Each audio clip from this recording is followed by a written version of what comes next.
Ano nga ba ang mangyayari ngayong pumanaw na si Pope Francis?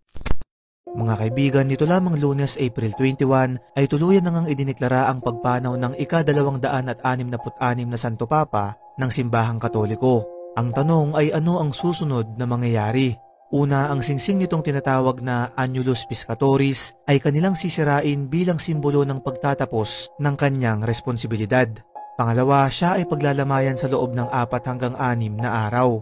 Pangatlo, ang mga tinatawag na College of Cardinals na may edad 80 pababa ay magtitipon-tipon sa Sistine Chapel upang pagbotohan kung sino ang susunod na Santo Papa. 138 cardinals ang magiging present dito at 3 nga sa kanila ay mga Pilipino. Hindi sila pwedeng lumabas doon habang wala pang majority decision at sa mga araw na yon ay wala silang magiging koneksyon mula sa publiko pati na sa media.